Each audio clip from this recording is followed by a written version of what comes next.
Man, I'm kind of bullshit. Oh, that was disappointing. It was disappointing and eye-opening and revealing, challenging all at the same time. And like, just the attitudes of some black people about black kids is fucking ridiculous and shit. It's utterly ridiculous. I was disappointed in this call. Overall, I was disappointed by what he was saying. Talking about I mean, you playing in these racial stereotypes, but I appreciate. I was disappointed. I was disappointed in what he said, but well, I mean, I thought he was on some dumb shit. I mean, that's what happens when you're a police officer. You only get one perspective. Very disappointing. What up? Can y'all hear me? What up? What up? Trying something new today. Going live in about, I don't know, the next few minutes. Please like and share. I'm mobile. I'm doing this from my phone, but I'm in beautiful Chicago, Illinois, which I thought was very apropos considering the news about R. Kelly. And we all know his roots.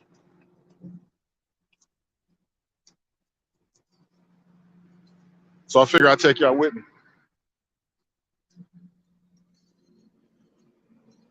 Oh man, it's beautiful. You ever been to Chicago? Should definitely come. Good time, good times. And who knows? Something else might come from it as well. You never know. But yeah, please like and share today's show. Fuck Facebook. Facebook be tripping. So I need you to help me get it out to the masses. Now, yesterday's show, we had a spirited conversation about multiple things.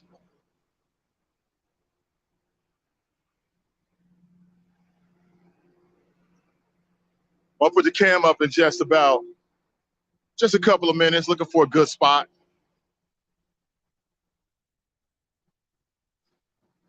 I want to talk about numerous things. Of course, I want to talk about R. Kelly. I want to talk about our conversation from yesterday because, like I said, it was eye-opening in some ways. Very interesting conversation.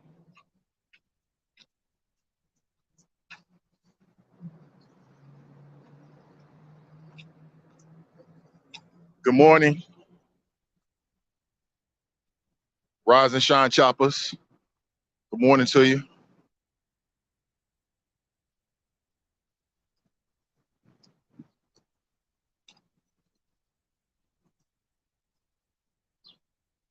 Yeah, go ahead and hit me with a like and a share. Much appreciated in advance. We'll see how this works. Like if it doesn't work to my satisfaction, then I'll cut the stream and then go back to my original setup, which would be more like audio only. Oh man, this looks great. Look at this. Yep. I think I might have found a good spot. We'll see here in a second. Hey, good morning, everybody. Let me see if I can put this cam on real quick. Hey, what's up, Victoria? What up, everybody? Good morning to you. Yeah. Okay, yeah. I think I got it. Can you hear me? Yeah. I think you got it. Oh yeah. Okay, I think we're looking good. All right, let me put the cam up, and then we can get the show started. Good morning to you. Again, I'm live in Chicago, Illinois. Good morning, Daryl. There it goes. There it is. What up? What up? Look at that. That's beautiful in the background. Let me get a thumbs up in the comment section if you can hear me. What up? What up? I'm in Chicago. That's beautiful. People, I'm out on what they call the river walk. It's beautiful. We need this shit in Cincinnati, man. This shit is beautiful, man. This city is quite impressive. Good morning, everybody. Good morning. Hope you're doing well. Please like and in particular share today's show. I'm doing the little handheld joint, strictly old school, you know what I'm saying? But I want you to see a little bit of this background. Look at that. That is beautiful. I mean, we've had a great time. I'll give you all the details when I can as to why I came up here. Little business. Always looking forward. But good morning, everybody. So I want to talk about R. Kelly. He's got 30 years. And I made a post yesterday on my Facebook page And it seemed like it irked a few folks, which is good. We need to be irked. There's too much groupthink in Cincinnati. Everybody say the same things, feel the same way. People scared to step outside the box. I'm way past that these days. I don't give a damn. I'm gonna say exactly how I feel and let the chips fall where they may, with whoever it may be. It makes no difference to me whatsoever. Because I'm on a never-ending search for the truth. Yeah, people are getting that exercise on. There it is. I want to do this for a couple hours. You see that? I want to do this for a couple hours, man. But we'll see. We'll see how it goes. Good morning to you. Can you hear me? Thumbs up. Y'all hear me? I know it's not the best because I'm doing it straight from the phone, but hopefully it's good. You already know, Victoria. You already know and shit. There's people out there looking at me. I'm already looking at the future. I'm already looking at the next thing. But good morning. You hear me? Great, great, great. So I want to get your thoughts on R. Kelly. So I made a post yesterday, and we can get into it. I 100% believe that way, that real men don't listen to R. Kelly. And oh boy, why'd I do that? Why'd I do that shit, man? Oh my God. People came out the woodworks with all kind of goofy shit to say. But I want to go back to yesterday's show, man.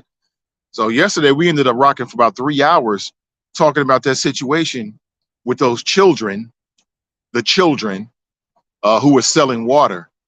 And I heard all kind of opinions. I think all the opinions are valid. Some of them were a little bit more out there than others. We had people that called in yesterday and was talking about how big the young man was. He could move 2 people. I'm like, what the fuck? So now we superhuman? I ain't with the business. We have folks comparing selling water to selling heroin. I mean, it's always funny, man. Like, I've been doing this so long. And by doing this, I mean like creating content, talking about the issues, and then dealing with people's responses for 20 plus years. I'd have heard it all and said it all. I mean, it's rare when something shocks me. I haven't been shocked in a long time. I've been continually disappointed, but shocked, it's rare for me to be shocked. And it's just quite honestly very interesting. And not this group, because we're a little bit different here. But for the most part, I'm going to tell you this, man. Like, let me talk about the city of Cincinnati, because I can't talk about the entire country. But black folks can be black folks' own worst enemy in the city of Cincinnati. We talk all this shit about white racism, but it's black people in the city of Cincinnati that are every bit, if not even more, complicit in the overall dynamics that keep black people from succeeding. It's black people, no doubt about it. No, 100%. Some of them do it willingly because they got dumb shit in their heart, or they do it willingly because it benefits them. And some of them, many of them, are unwittingly patsies, for the status quo, unwittingly patsies, for dynamics that continue to oppress black people's opportunities. 100%, no doubt about it. And it just got played out in some of those comments and in some of our conversations. I mean, very disappointing, but that shit. Your mama raised you, your father raised you. I'm not your father. I'm not here to hold your hand. I'm here to give you my opinion, and that's it. I got 2 children. That's all I need. That's all I need. I got a little boy. That's the only little boy that I need, and I'm trying to raise. I can't raise you. Whatever your father didn't do, that's on him. You know what I'm saying? So that's on them. But it's quite sad, man. And then like some of the excuses that people was making yesterday about these kids, it's like, what the fuck is up with black people? Why do black people like to divide themselves? Like, I'm different. You ain't no god darn different. You see this? You the same. I ain't no different. I ain't no better than anybody else out there. Now, I was born with superlative flows. I'm an average Joe with superlative flows, but I ain't no better. I ain't no different. That's why I try to tell people look at me and they hear me and they think, oh, I'm something different. Man, I didn't even graduate from high school. I dropped out. I graduated from a high school that was a second chance high school. I don't think you understand what that means. You know what I'm saying? Like, I just think people got the wrong perception. I wasn't born with no silver spoon in my mouth. I got it out the mud. I'm getting it out the mud. You know what I'm saying? My mother and father didn't have no goddamn money. What the fuck is you talking about? It's like, I think people look at me, they be saying shit. You don't know where I've walked, the travels. You don't know what I've done in this. You'd be so fucking surprised. Trust me. You'd be surprised. You don't know where I've been and who I know and what I've done. You have no idea whatsoever. Don't let the flow get you twisted. I could tell that. A lot of people think they know me. You don't know me. You know what I'm saying? You know one side of me, but you don't really know me like that. You don't know who I am and what really motivate me, although I'll tell you straight up. You don't know the struggles I've had. It's just really interesting when I hear people say little fuck shit comments to me. It's like, it's real funny. And I could tell people sometimes get a little too comfortable with you, or they feel like they know you. You know, you will be very surprised. Trust me. You know, I'm tragically flawed, like everybody else out here.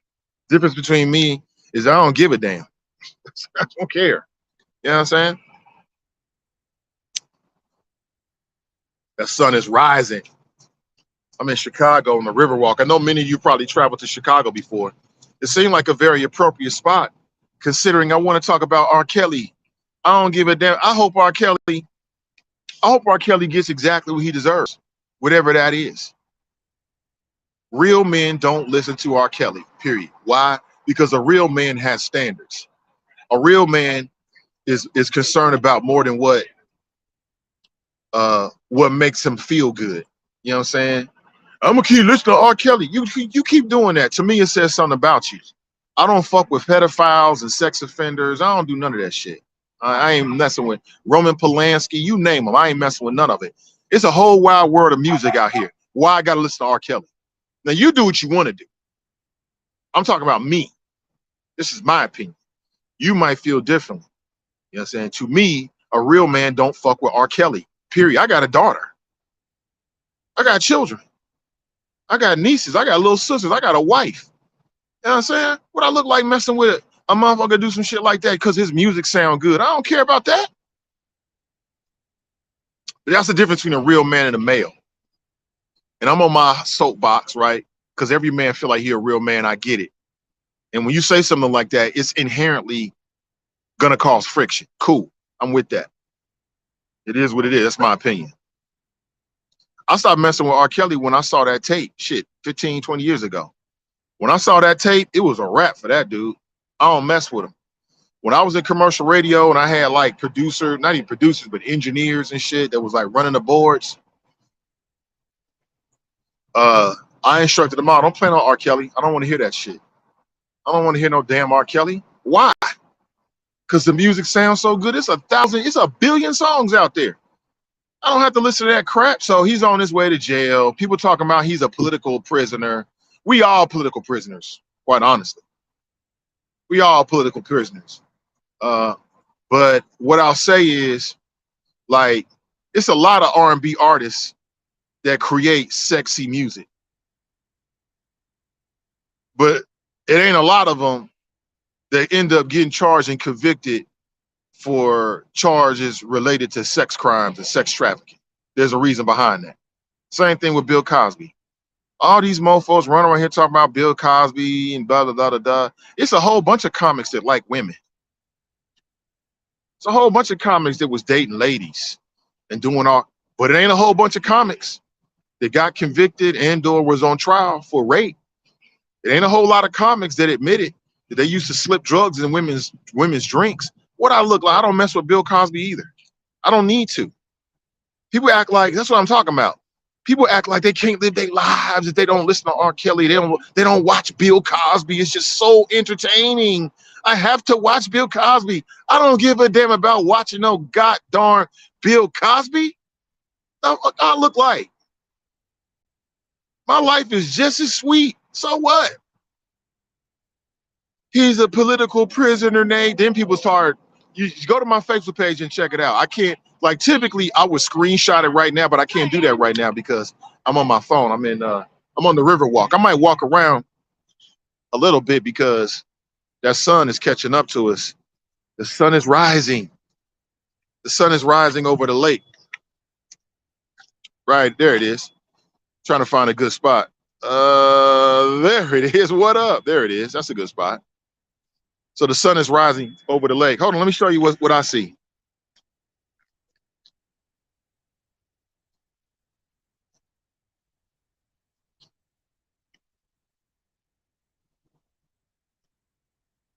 Yeah, man, that shit is dope, ain't it?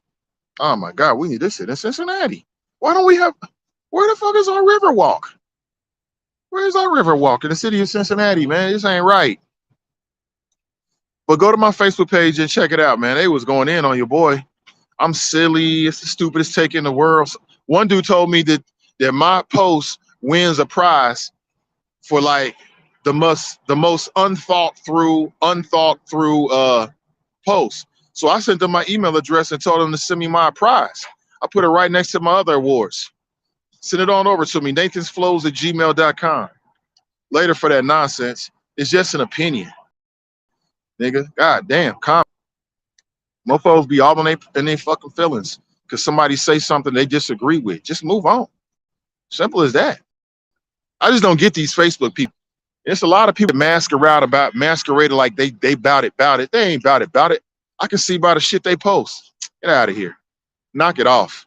People that's bout it, that's on some positive shit. They always on some positive shit. They always on some bout it shit. All the time. So I can see right through it. Knock it off. I just don't have to say nothing until it really irks the shit out of me. Then I tell you. Live from Chicago. I won't be taking phone calls today, but I'm wondering if I can get you on video chat. I might be able to do that. Yeah, it looks great. And we got a great hotel that's right above the Riverwalk, man. That shit is beautiful. We don't have enough time to explore the whole city. This shit is crazy. Like Cincinnati, what, 300,000 people? Chicago is what, a little bit short of 3 million people? It ain't no comparison, man. I mean, there's people everywhere. It's beautiful. The nightlife is great. Good morning to you. So R. Kelly is on his way to jail. So effing what? Big deal. That's what he deserves. If you don't want to go to jail, don't do the kind of shit that gets you caught up in the law. Now, you can still get caught up in the law, especially if you're a dude with some money. And see, that's what it is. Now I understand. I don't want to hear nobody ever say to me, well, when we talking about rape victims, why don't they come forward? Why don't rape victims, why they wait so long? Have you seen some of these comments about R. Kelly? That's the reason why people don't come forward. Because their own people ain't gonna believe them. And in some cases, it's people in their own family. Here's what I will say to any victim out there. You have a right to your day in court. If somebody in your family does something crazy to you, you have a right to your day in court. You have a right to speak your mind. If it F's up the family, so be it. It's just a test to see who's real and see who's not. You know what I'm saying? You ain't never got to live with that. You deserve your day in court, male or female. You deserve your day in court. You know, it's gonna be a lot of people's gonna make jokes and say shit, bump them people. Go get your justice. You deserve your justice. So I don't got no tears for R. Kelly at all. I don't have no tears for R. Kelly. I ain't pouring out no liquor. I ain't shedding no tears. In fact, I probably will forget this shit in a few hours because I'll be on to the next thing. But it's a topic of conversation right now. Talking about he's a political prisoner. Yeah, he a prisoner of his own ego and his own lust. Money, I think, just makes somebody more of who they already are. That's what I've seen. If you was an asshole when you was broke, when you get money, you're gonna be a rich asshole. That's it. If you was selfish when you was broke, when you get money, you're gonna be selfish. That's it. And if you was sadistic, then you're gonna be sadistic when you get money. Simple as that. Simple as that. 513. Damn, I'm so programmed. I'm about to give you the number, even though I can't give you the number because I can't take your phone calls. I'm out on the phone. This shit is dope, man. Look at this shit over here. Y'all see this? Trying to find like some more places where I can Oh yeah, yeah, yeah. I'm gonna walk up there. That'll be dope. You'll like that, I think. And you can look back over the river. Yeah, yeah, yeah. That'll be dope. Walk with me as we walk through Chicago. Was R. Kelly born in Chicago? Does anybody know? Was he born in Chicago? I know that was like his primary home city, but I don't know if he was born in Chicago or not. I got no idea. I wonder how far this river walk goes, man. Like, check this out.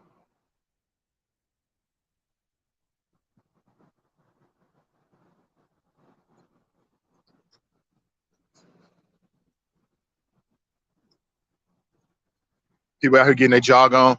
I love people to get up early and jog in the morning. These are my people. These are my people. I love people to get up early, they get it in, and then they go conquer the fucking world. I love those kind of people. Beautiful. Look at this.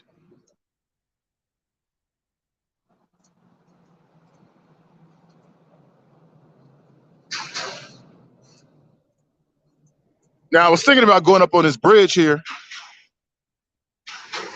but I don't know if you can hear it. There's a lot of traffic, so I'll probably just stay down here.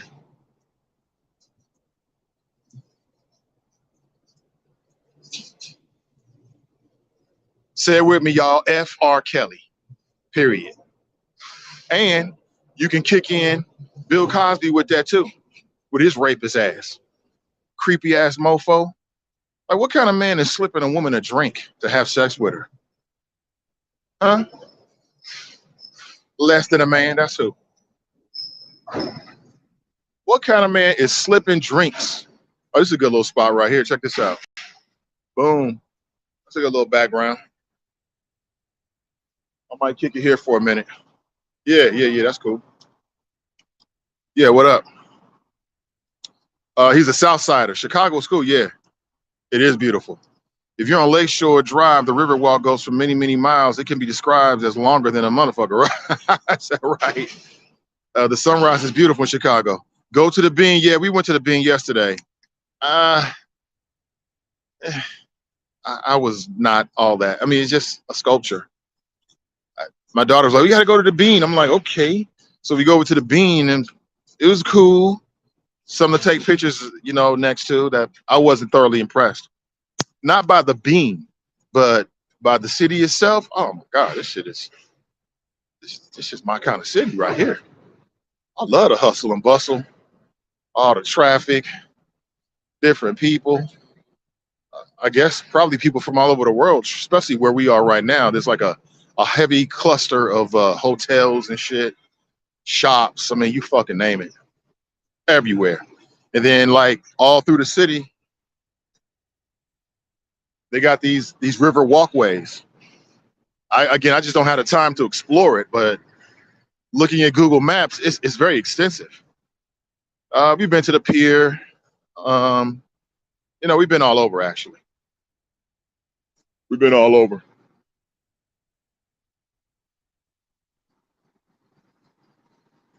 So this walk with you this morning will constitute my cardiovascular this morning. I got to get it in. The hotel that we're in has a top flight workout facility on the top floor, near the top floor. I mean, they got everything. They got everything. You can't ask for more. Hold on, let me see if I can grab a little spot right here. Get a little sit down, and then we can continue our conversation.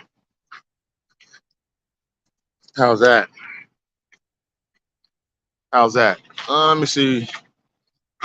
Oh, how's that? There it is. See that background? How's that? Good morning to you. Two downtowns in Chicago. You must be in the Magnificent Mile, Nate. The bikes, everyone is on bikes in Chicago. That's true. Chicago, a great place to visit. Wouldn't want to live there. Blessings morning, all chopper style. Hey, good morning to you.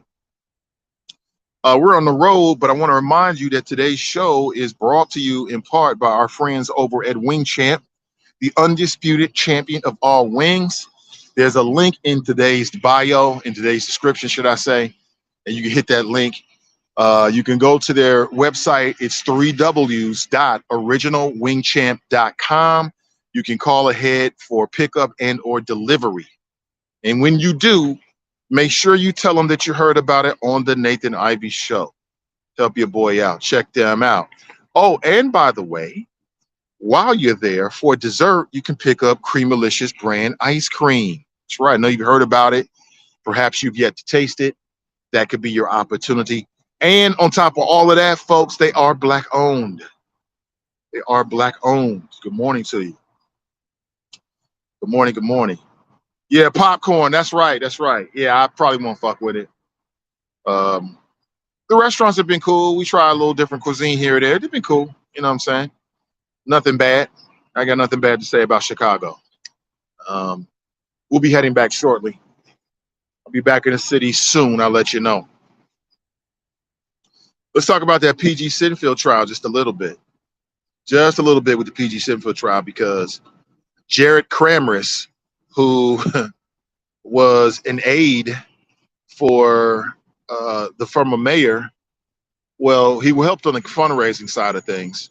He testified that he, in fact, did steal $15,000 from what he thought were developers. Ain't that some corrupt shit?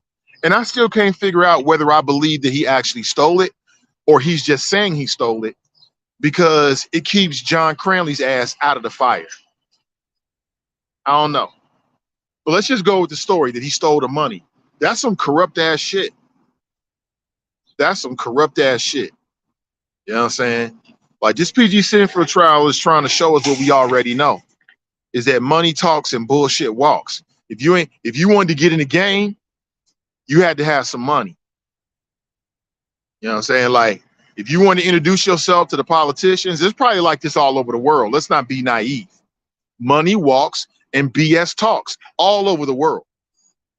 All over the world. I cannot believe that this is not the way things operate all over the country. Right? You got politicians who are running for election, and to run for election, it takes money. Right? You got developers or people, special interest. They got the money.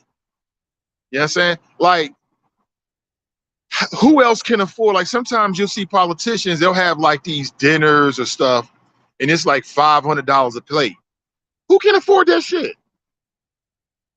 It's like $1,000 a plate. Who can afford that shit? Who can afford that? I mean, shit, not many people. So that's a separator off the top. You can't even afford to get into the room. Now, the room doesn't give you necessarily, like, buying a plate to a dinner or an event or a fundraiser doesn't necessarily buy a vote. But what it does, especially if you're somebody that's charismatic or you know how to work with people, is it puts you in the room. And in a lot of cases, that's all you want, is just to be in a room. Everything else will take care of itself. People get to drinking and laughing and, oh, damn, we both are fans of the same sports team. And before you know it, boom, deals are made. That's how it works. And the vast majority of Cincinnatians are not in these rooms. You're not there. So you don't have the same opportunity or access as these other people do. You left out. And that's what this case is basically showing us. But we already know that, though. We already know that. And we already got it. Is anything going to change when it comes to Cincinnati? I mean, for the short time, yeah, because politicians are going to be scared as hell. Politicians are going to be scared as hell that whoever they're talking to might be a Fed, might be wearing a wire, or otherwise, you know, might be caught up. You know what I'm saying? So I'm just saying, it is what it is. That's the way the system works. Today's show is also brought to you by our friends over at Renew Community Church.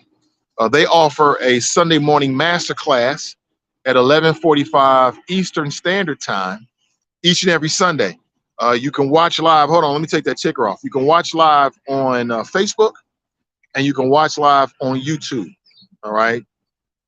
This Sunday's topic: returning to the God of the universe to find love and happiness. reconnect to self and others, find peace in a chaotic world. So that sounds like something you might get something out of. Check it out. Check them out. Good morning to you. AvTab got that role too. Don't get it twisted. I mean, is that something you can prove? As I understand it, AvTab is not under any suspicions whatsoever. You know what I'm saying? But we do know that Christopher Smitherman's name came up twice. Came up twice in this trial. So again, if I was Stephanie Summerall Dumas, man, everywhere I went, I'd be talking about that shit. You know what I'm saying? It's interesting. Like, not every politician's name came up, only a few. And if I was running opposing them, those people whose name came up, believe me, I'd be talking about that shit everywhere I could. Everywhere I could. Good morning to you.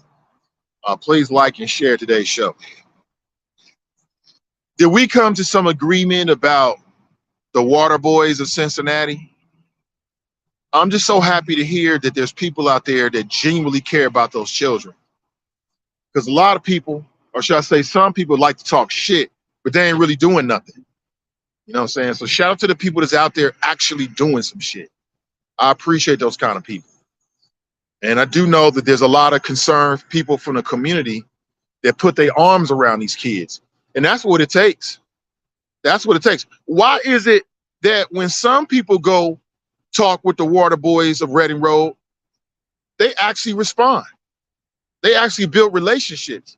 And when other people go out there, they get cussed out. Why is that?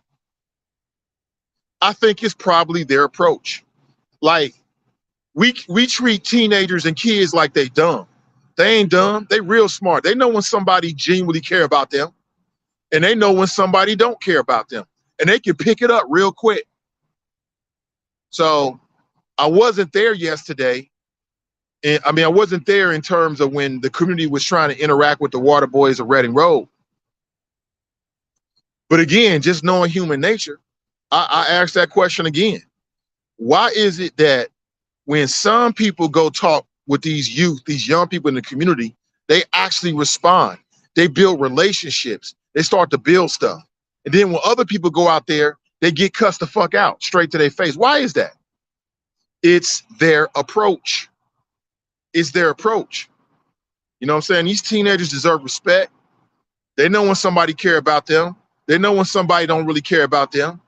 There's a difference between talking at somebody and talking with somebody. They know the difference straight off the top, because I know the difference. Don't you know the difference? What makes you think these teenagers don't know the difference? They know the difference.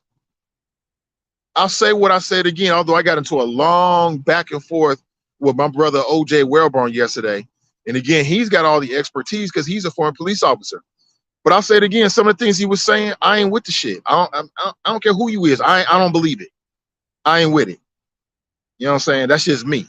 But he's the expert. In no way can I ever challenge his expertise. But you can't tell me what to think. Period. Simple as that. You know what I'm saying? We can always agree to disagree. And I stand by what I said. You know, when I look at that situation, I see too many people only focusing on the kids. Oh, where their mama at? Where the fuck is your mama at? Somebody called in. It was the most ridiculous shit I ever heard in my entire life. Somebody called in here yesterday. I think it was I can't remember the brother's name. He called in yesterday talking about, well, if they're gonna be out there selling water, their mama should be with them. Listen, my daughter got a job. I ain't never went to her job. Medium Booty has a summer job. I don't go to her summer job. That's her job. You know what I'm saying? That's very elitist to believe that parents can just take off work and sit out there while their kids working. Where the fuck they do that at? Where they do that at? Let me ask you, did you ever have a summer job? Did your mom and dad go to your job and sit there while you was working and hold your hand? No, they did not. Just ridiculous, man. But people will believe anything these days, depending on where they come from. That's what somebody said to me yesterday. Like, well, they should be out there. Mom and dad should be out there on the block, sitting there with them when they selling water. They mama and daddy got shit to do.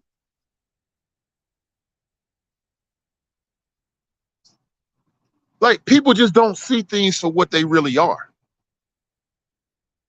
Like, some people see the young water boys of Reading Road out there, and they like, why they out here blocking traffic? They should have something better to do. We love to say that shit about black kids. Where they mama and daddy at? They're at work. That's their summer job. That's called economics, capitalism. Desperate measures calls for desperate times. You think they want to be selling water? They probably want to be in a more lucrative business where they ain't got to run out in traffic. So to me, I see a larger issue here. But too many Cincinnatians think small and they can only see what's the little thing in front of them. Just the dumbest shit ever. It made no sense whatsoever. I'm not going to act like it makes sense. I had another brother that called in yesterday, and I love when people do this. When people try to do this, I already know they on some fuck shit, just so you know. When I hear people say some shit like, well, Nate, you said, when I hear people say that, I already know they on some fuck shit off the top. But I play the game.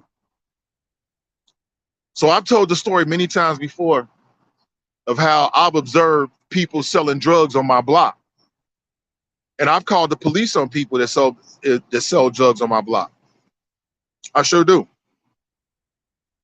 And this guy called in yesterday, and he's like, well, Nate, he completely changed the story. But this is what people do. I'm telling you this for a reason, because this is the rhetorical arts. This is how people argue. This is how people try to make their points. They try to twist what you say to fit what they want you to say. This brother called in talking about something.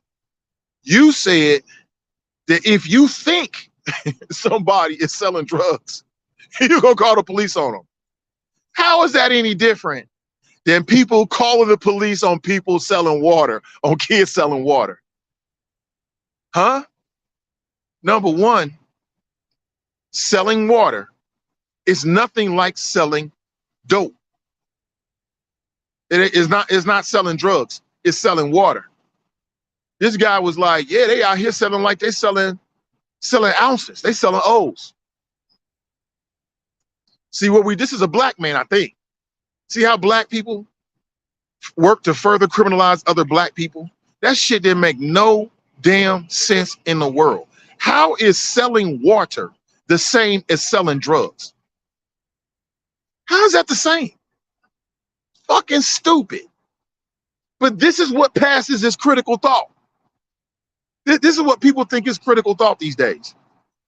This is the dumbest shit in the world. This is a black person, a non-white person. I don't know what the ethnicity is, but I think non-white is a safe way to go. This is a non-white person talking about black children. We had other people talking about how, oh, shoot, they like a grown man out here. They like a grown man. Man, look, you see how big that kid? He's a big boy. You scary ass mofo. Quit being scared of kids. I ain't scared of no kid. I don't care how big he is. These are children. Just scared little ass. Stay in the house. He like a grown man. He's nothing like a grown man. Nothing. That's a child. Look at him, down. He look like an adult to me. Now, you got other black people to say that, but then you mad at George Zimmerman because he treated Trayvon Martin like he was a grown man. When the police treat your kids like they're grown people, then you want to get mad about it. The hell? Ridiculous, man. I'm not with none of that. I'm not going to act like what you said. It was cool. You're going to get a pushback from me every single time. Period. Period. Just scared little asses. Oh, he's like a grown man. No, he's not. You ever heard of grown man strength? It's a real thing. A 14-year-old does not have grown man strength. The hell I look like being afraid of a kid. Oh my God. We got to do better. We got to do better. What else did I hear? Let me see.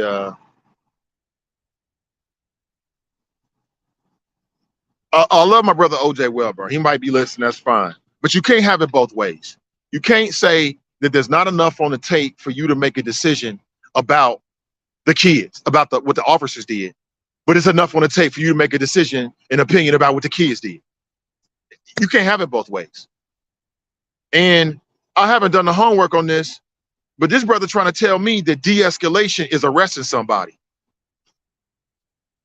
Again, I'm no officer, but how is arresting somebody? I'm like, okay, now I'm curious. Teach me. Is that what they train you? De-escalation is arresting somebody. Because to me, that seems the opposite. And that's what me and OJ was stuck on yesterday. Like, wait a minute, bro. What are you saying here? Talking about they de-escalated because they talked to him.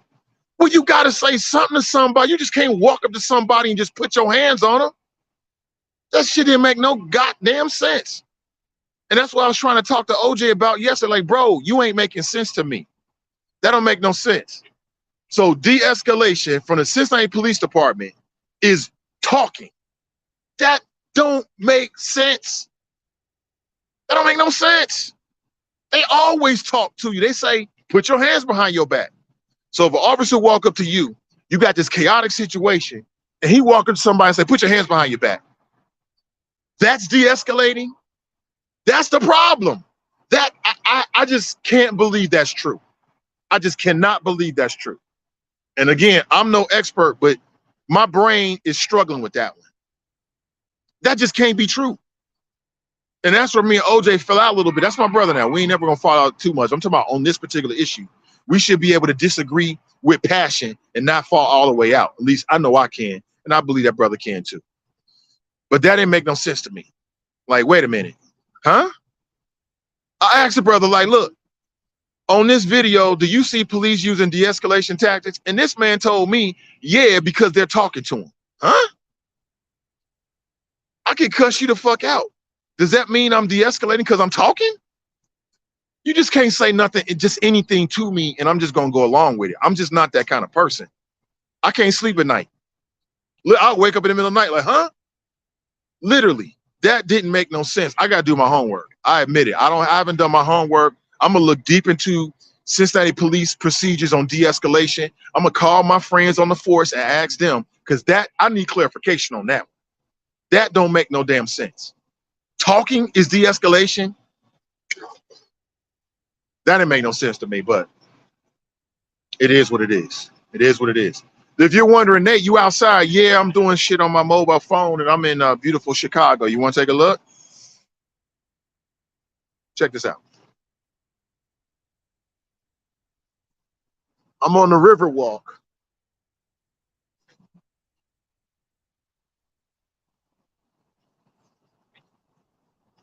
You know, I had forgotten that Trump has a building. It's that building right there, the big building. Looks kind of cool right there. It's got Trump's name on it. It's a little bit different. You know what I'm saying? Like walking and you see this big ass Trump name. It's interesting. We were sitting, there's like a little Trump Plaza as well. And there was a black family walking through, and she looked up and she saw Trump and she said, what the hell? I thought that was quite interesting. I thought it was real interesting. But yeah, this is where we be at. We in the home. We in Chi-Town. Beautiful Chicago, Illinois. Is that the birthplace of R. Kelly? You say he was born on the South Side? Let me say it again. Real men don't listen to R. Kelly because real men don't listen to pedophile music. You know, when I listen to R. Kelly now, I hear him all differently. I hear him all differently. I can't even, maybe it's just me. Maybe it's just me. But when I hear R. Kelly's music, now I realize what's behind that. This motherfucker's singing the kids. I'm not a pedophile, so I don't rock with pedophiles, and I don't give a damn who they are. You know what I'm saying? That's why I say a real man. See, a real man is in control. And I'm not saying I'm perfectly all the way in control, because no person can be, but a real man has a standard. Some of these dudes out here, it's just all about what feels good. You know what I'm saying? Whatever feels good is what they do. That's part of the problem in this world. People don't have no fucking standards. I don't see what the problem is. Like, people was on my Facebook timeline talking about, I'm gonna keep listening to R. Kelly. Well, keep listening to what the fuck you want to listen to. You listen to what you want to listen to. And D.L. Hughley, everybody know D.L. Hughley got problems. He got problems. This motherfucker, he thought he was really saying something.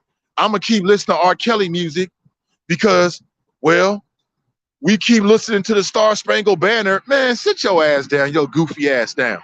What? One don't have nothing to do with the other. So by your definition, anything goes there, right?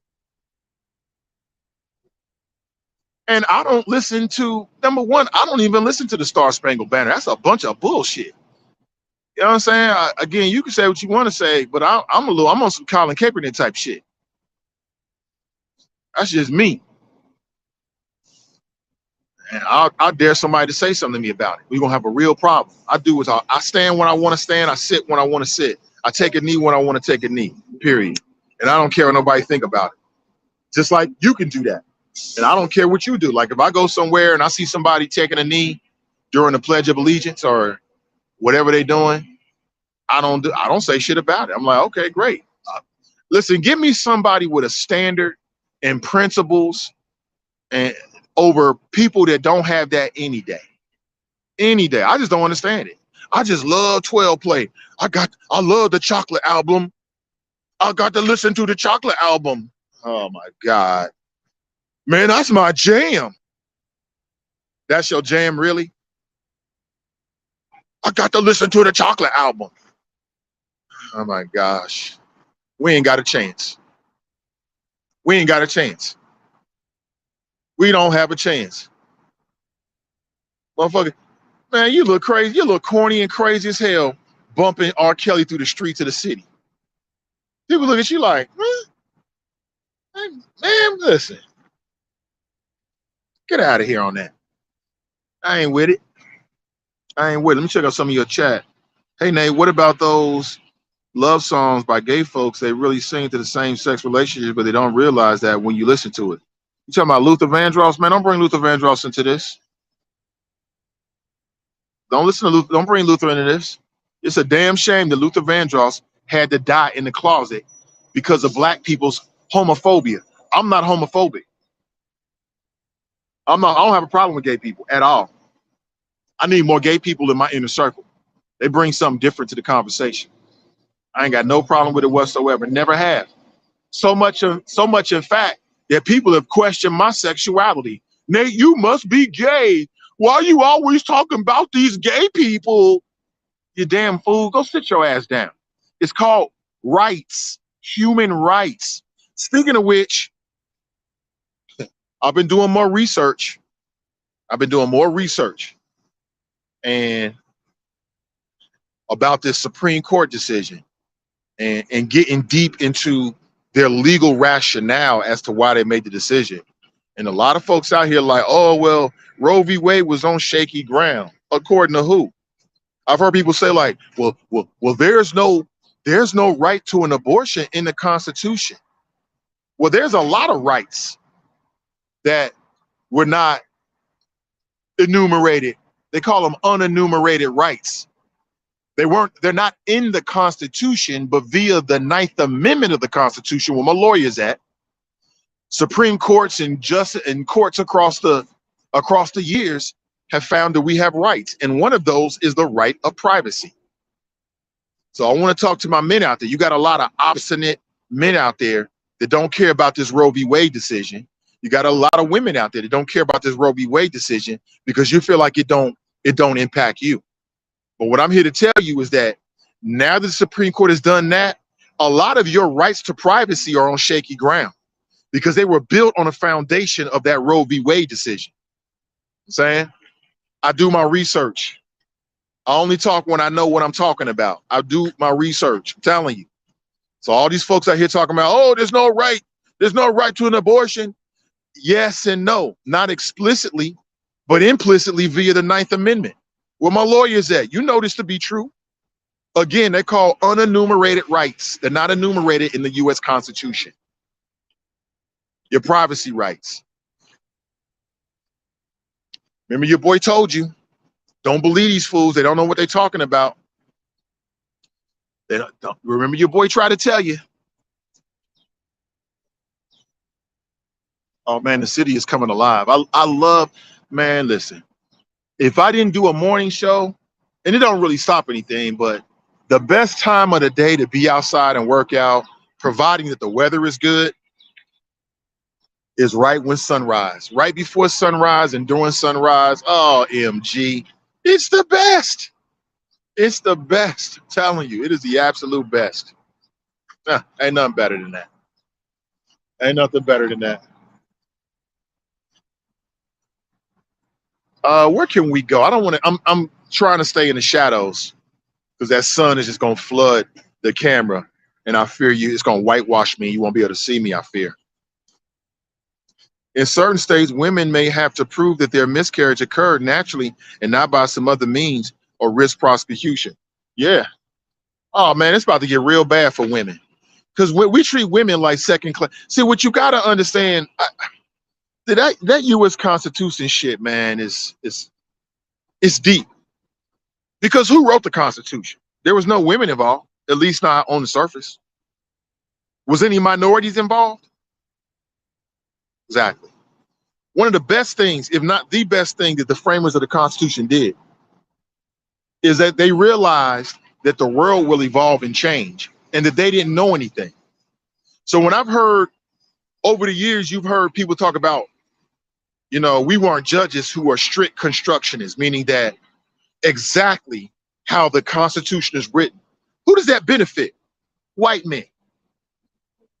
White men. Because it was written by white men from the perspective of a white man a long, long, long, long, long, long, long, long time ago. Hell, black women couldn't even get abortions back in the day, but white women could because you was considered property and you would be damaging your property to get an abortion. So when I hear black people making some of these inherently racist arguments about what's not in the Constitution, and I just shake my head like, them not think too, them not think too brightly, them not think too brightly. It doesn't make any sense. And again, all this information is out there. It's all out there. Look, one of the best things I got from college, aside from meeting people that I'm still in contact with today and meeting the wifey, met the wifey in college, is I learned how to search for information. I may not know it all, but I know where to go find it. That's one of the best things. Like doing all the fucking papers and shit and going to the library. This is even before the internet. Before the internet really took off, you had to really like get deep and open the books and shit and really learn how to search for information. And then that just carried over to when the internet age came in. And so what I don't know, I feel pretty confidently I can go find the information and learn for myself. You know what I'm saying? You don't have to have a degree to go learn and search for information. You know what I'm saying? You can do that. Anybody can do that. You know what I'm saying? Anybody can do that. You can do that for yourself. Yeah, it's going to be bad for women because we don't really respect women in our culture. Now, I want to say what's up to my people on Spreaker, a significant part of the audience that I'm just not speaking to this morning. And hopefully you can make the transition. I know many of my audio side people, they're just audio only. That's just what they like to do. They're just audio folks. And I get it. I get it. But I'm not streaming audio because I'm going straight from my phone. If you can't tell, that's why things sound and look a little different. Try to see if I can give you I'm gonna give you a different perspective. You know what I'm saying? Let's walk a little bit and see what we can find. Ain't no sense of being static in the same position. Come on, we can keep moving.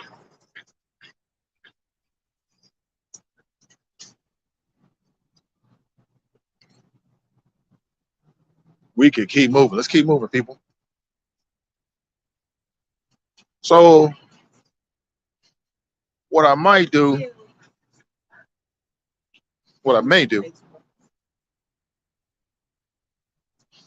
is I may walk over.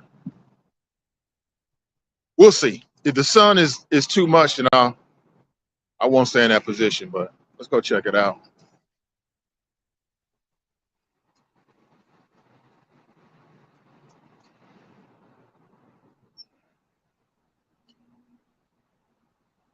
Come on with me.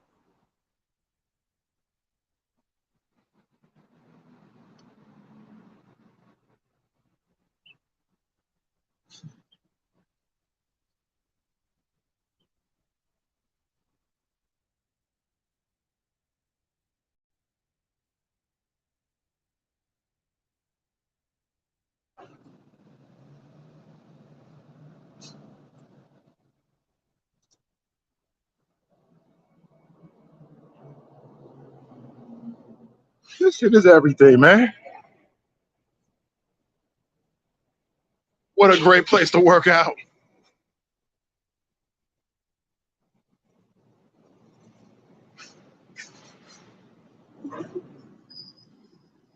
Woo, that sun is in.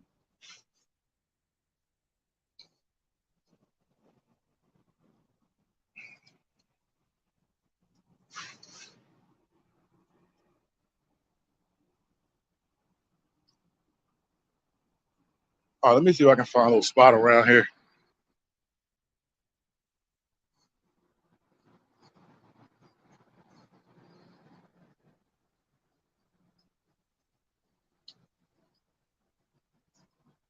And you won't believe it. I ran into somebody from Cincinnati. Somebody mentioned go to the Bean, right? We at the Bean, Bean, the Bean. It's like a big silver bean over at Millennium Park. I hear Nathan, Nathan Ivey. I look over, man. Cincinnatians are everywhere.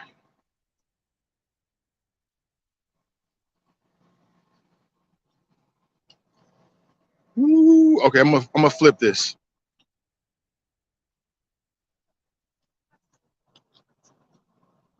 Now, is that too much light? Let me know.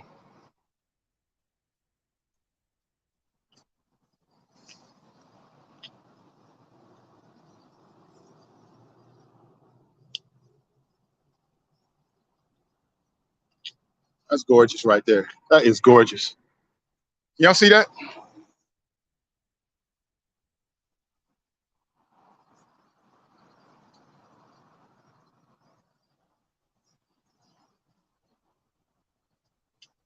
Y'all see that? Gorgeous. Absolutely gorgeous. Let me see if I can find me a little spot over here. I think I did. Yeah, yeah. Yeah. I think I got a nice little spot over here. All right. All right. Yeah, we Gucci. Gucci. All right. Yeah, it looks great, don't it? Looks absolutely beautiful. Beautiful. Our hotel, this got like, I don't know what it's called, the Loop, maybe something like that. But our hotel is right there. Yeah. No, no, it's to the left over that building over there, I believe. Nice, super nice.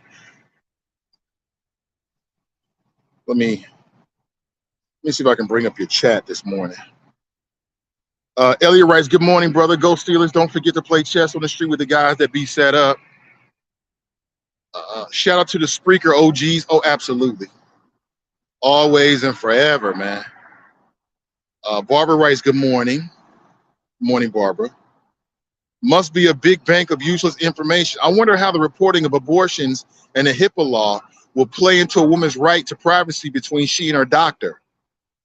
All fair questions. Brian writes, "It's going to be bad for women and black women in particular.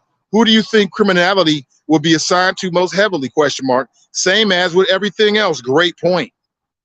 Great point.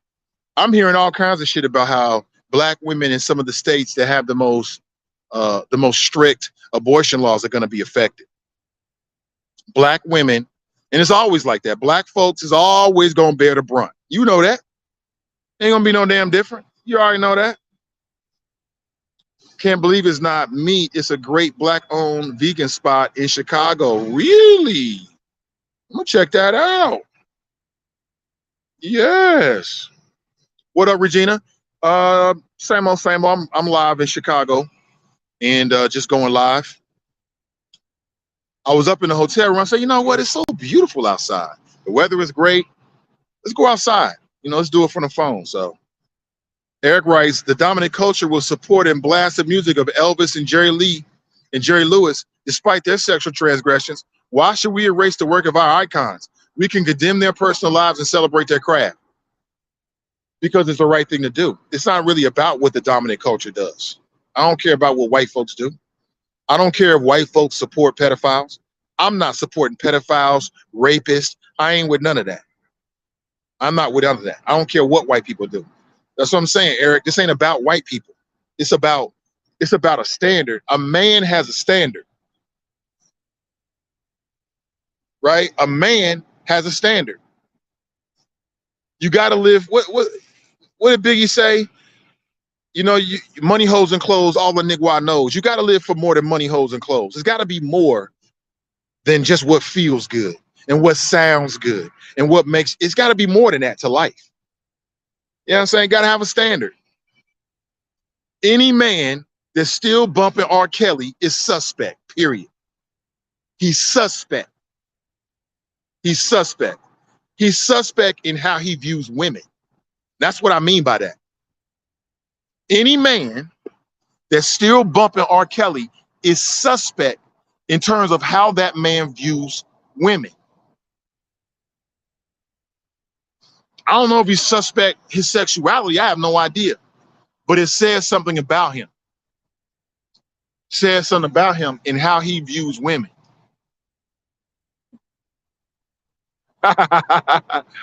Oh, man. Let me see here. Alito said other rights aren't in jeopardy. Roe is a special case that deals with human life. Yeah, he did say that, but I don't believe him. Why would you believe Alito? These justices will lie. They'll lie and misrepresent the truth to try to get what they want.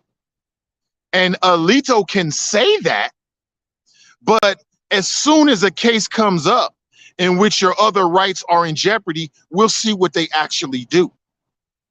We'll see what they actually do. Come on, man. Don't fall for the banana and tailpipe. Mika writes, good morning, Chop. It's time to secure the bag. Make it a great day. Jared writes, Clarence Thomas left the Loving decision out for a reason. I wonder why that is. Right, because he's in an interracial marriage. That's why. Justice Ketanji Brown Jackson sworn in today. Not that it will stop the dumpster fire. Shaking my head, but yay, that's right. That's right, Kamika. That's going to be a great thing. I'll be watching. Right. She was not a part of that decision with Roe v. Wade. She's replacing a retiring judge, Justice Breyer. And it's not predicted that her being on the court is going to sway the courts one way or the other. It's not predicted. I'm going to say this again, man. I'm not tooting my own horn, but I tried to tell people that the number one reason to be focused on the 2016 election was the Supreme Court and the internet. Remember that? Everybody else, too many people was running around like, oh, Hillary and Trump are the same. And what did I tell you? They're not the same. They're nowhere near the same. They could never be the same. Supreme Court, net neutrality, and there's other issues as well. But you had so many forces that was playing interference in terms of communication, and they got too many voters to be swayed. And now this is where we are.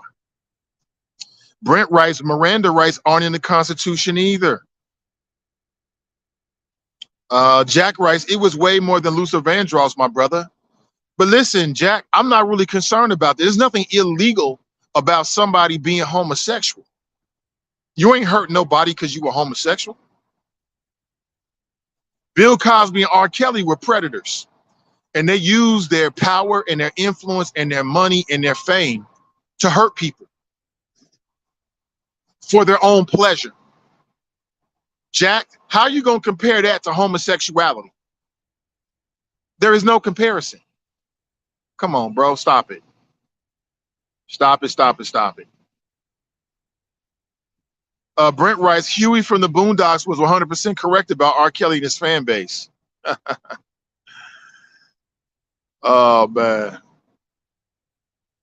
Brian writes, are you going to stop by and see the true GOAT of the NBA? The true GOAT? To my Michael Jordan statue? Yeah, I probably will. Probably get to it today. That's something iconic. We may or we may not. I'm not really all that jazzed up about it. You know what I'm saying? He was just a basketball player. He was cool. He was entertaining, but that's it. Marisha writes, I'll be in Chicago next weekend. Oh, you're going to love it if you haven't been there before. The fact that those activities have been happening up at the same location for more than a decade, it's just crazy. It's making so much noise. Now they have to go into the streets to get the water to the person, but it's at a red light. Again, I think if you live in a neighborhood, you have every right to voice your opinion about what's happening in your neighborhood. But I asked the same question today as I asked yesterday. Why is it that when some people approach the water boys of Reading Road, they were able to build relationships? They were able to build something with them. And then when other people went out there, they got cussed the F out. I think it comes down to approach. It's approach. It's how you approach somebody. Okay? That's what it comes down to. And I don't think anybody can say anything other. You know, like when you approach somebody and you're willing to help them and give them something, as opposed to barking orders and telling them what to do and where to go, you're going to get a different response. Wouldn't that work with you? You're a grown person. Somebody approach you on some, hey, listen, hey, man, I ain't really got a problem, but you got to move. All right, yeah. Get. Listen, we don't want you here. You got to go. You got to go. You got to go. You're going to approach them differently than if somebody come at you on some, hey, listen, how can I help you? What do you need? What are you trying to build? There's a big difference. There's a big difference. And I stand by what I say. From what I've seen and what I've heard, the police could have handled that situation a lot better. They could have handled it better. I don't believe nobody, I don't care who they are, that tells me that that's the only options that the police had. I don't believe it. We can do better than that. We can do better than that. This is a bad look for the police department and a bad look for the city. And then the first statement that came out from CPD in terms of the news reports were terrible, because it made it seem like the kids was doing something criminal and that the police tried so hard. We told them. I mean, damn, that's the only approach you got? That's the only approach you got. Sad. Brent writes, Nate, pick me up an Italian beef double dip with the Garrett mixed popcorn. I forgot about the mixed popcorn, the Garrett popcorn. I forgot all about that.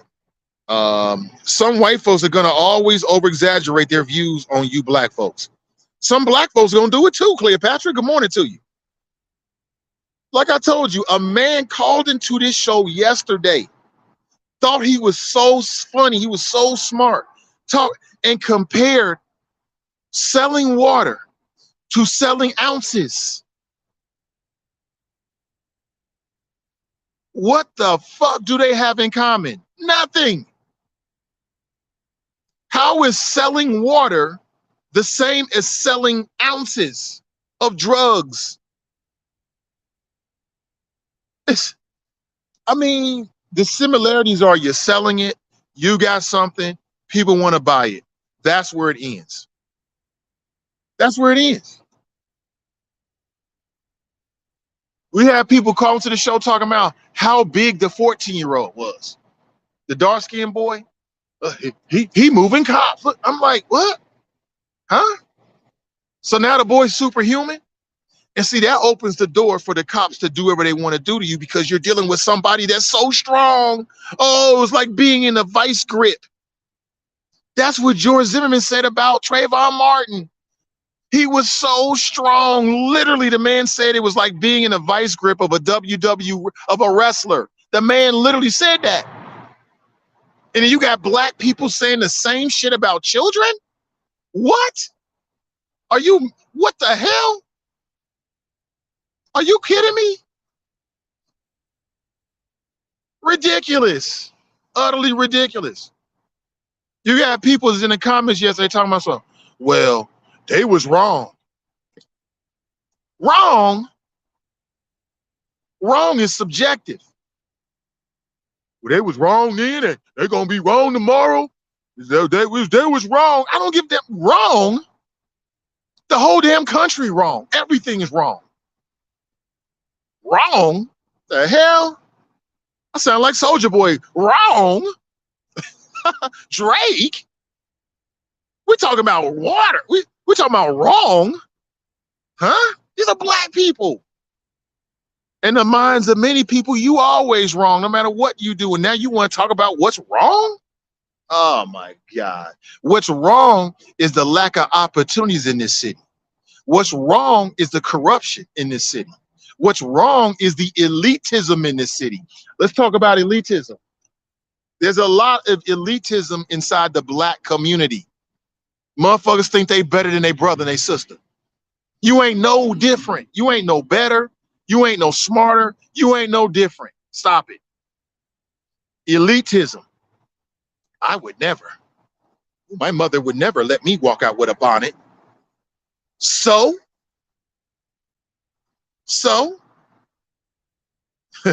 Daryl Rice, I got that ice mountain. I got that. I got that ice mountain. I got that blue magic.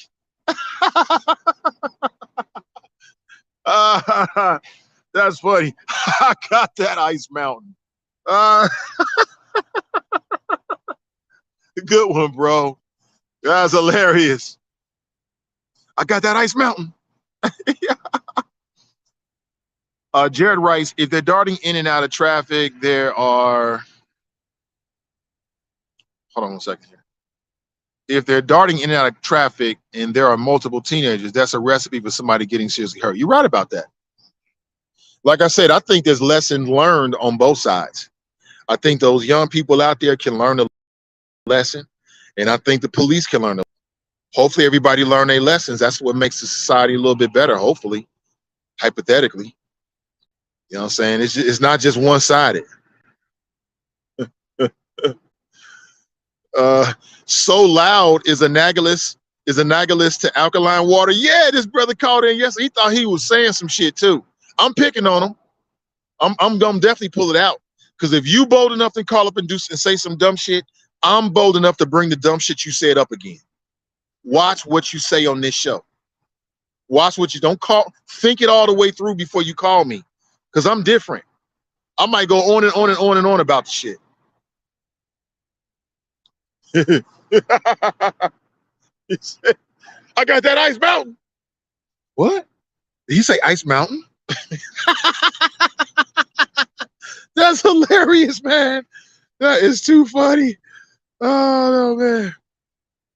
Oh, man. Jack Rice, that recipe hasn't gotten an accident over a decade or more. That's fair. Again, I like to look at the accident reports out there.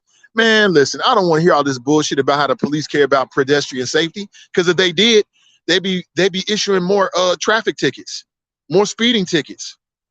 People do whatever they want to do in their cars.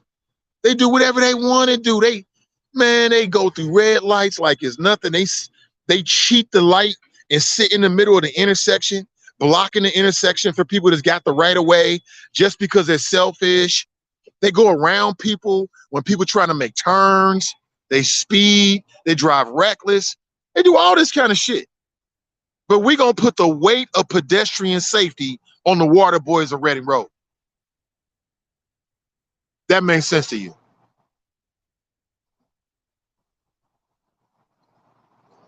That makes sense to you. It's all pedestrian safety. And people go for this shit. Hook, line, and sinker. Black Cincinnatians go for it like, well, they were in the street. Huh? Come on, Nathan, you can't play in the street. What? You know, what? It's the world we live in, man. I'm not surprised by it. I've been watching it for years, man. I ain't surprised.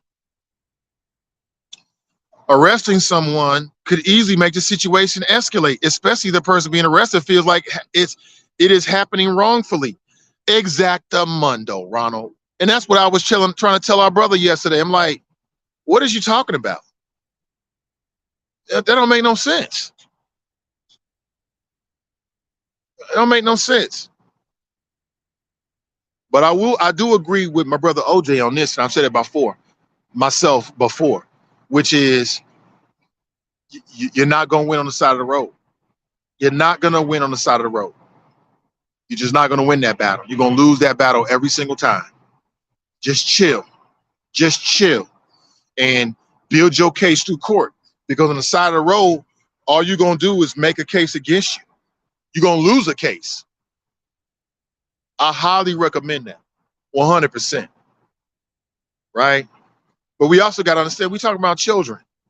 And if the boys come over to me right now and they like, put your hands behind your back, the first thing I'm going to say is, why ain't put my hands behind my fucking back, nigga? Fuck out of here. Who is you to tell me that? That's all you're going to say to me? That's going to be the first, that's natural reaction. Like, huh? Why? Say something. And that's what I mean by de-escalation. I think maybe that's something where you explain people to what's going on. Maybe, I don't know. I'm gonna look deep into Cincinnati's policy on de-escalation. I will do that over the weekend. We'll talk more about that. See, Jack writes, they're going to make selling water a crime like marijuana. You'll need a license. You need a license to sell water. Okay, maybe so. I don't know.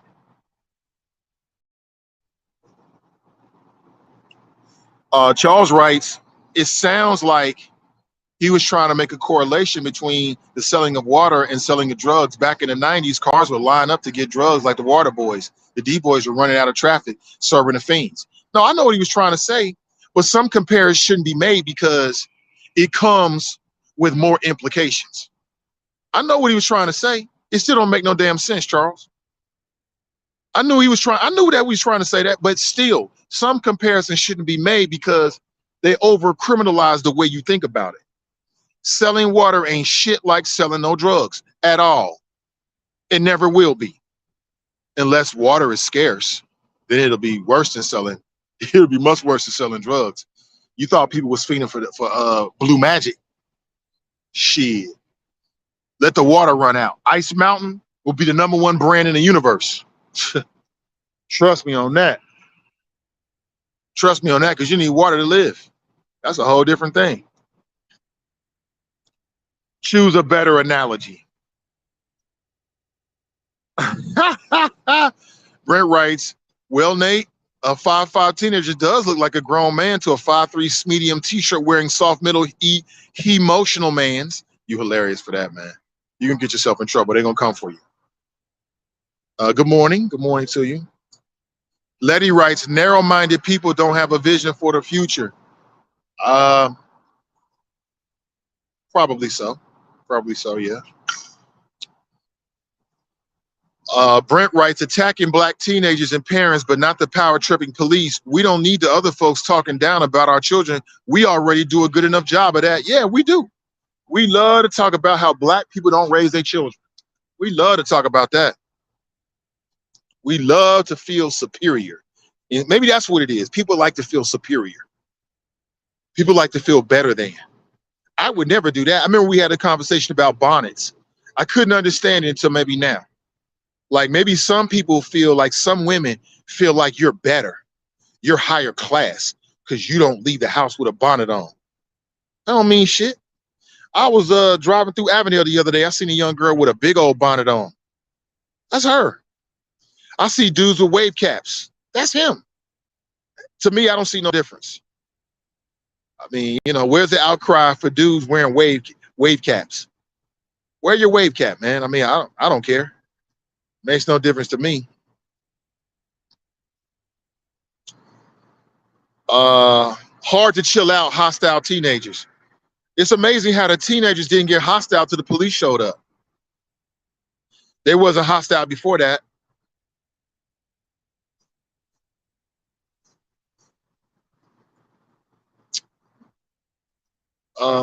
Tanika writes, and I disagree with Tanika. That's my sister, but I disagree with her. She writes, well, these kids aren't doing a real paid job. They're out there just hustling. Anything that makes you money legal is a real job. A real job. Listen, my daughter's going to do what she want to do. But what I've been pushing her to do is to not just work for somebody, create your own business. But in her head, she is stuck on working. Okay, so go ahead and do your thing then, sis. You know what I'm saying? But legal money is a job. Being an entrepreneur is the hardest job you'll ever do. This idea that you're not really working until you got to clock in and out and you got a boss is ultimately self-defeating. The way the world that we live in the world with the internet today, you can be at any age and make money. Man, listen, you got some artists out there that ain't even hit 18, making hundreds of thousands of dollars selling art on the internet with some of these marketplaces. Hundreds of thousands of dollars working directly with their audience. You don't have to fucking work at McDonald's no more. You don't have to have a boss to make money anymore. That's that old thinking. That's that analog thinking. You ain't got to do that. Your kids don't got to do that. Your kids can make way more money if they come up with something unique and cool on their own and then create their own store and set up a website. And then they got to hustle to let the world know, but people are doing it. People are doing it. And they making money. They're making more money than their mama and daddy put together. So when I look at the Water Boys of Reading Road, I just see young entrepreneurs. That's what I see. I don't see no problem. I see young entrepreneurs competing in a tight market. You know what I'm saying? That's all I see. They competing for market share. You know, when they running out to the cars and shit, they're competing for market share. They're competing for consumers. That's it. That's one way of looking at them. Other than they're a nuisance, they're hostile, they're combative, they're in the way.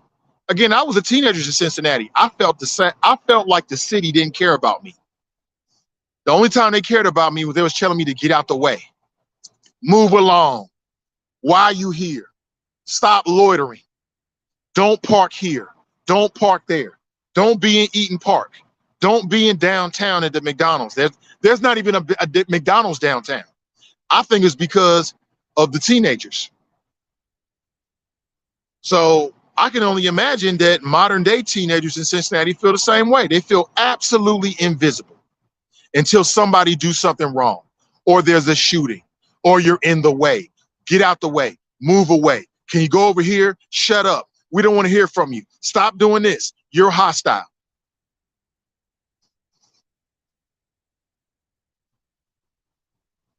That's what I'm getting.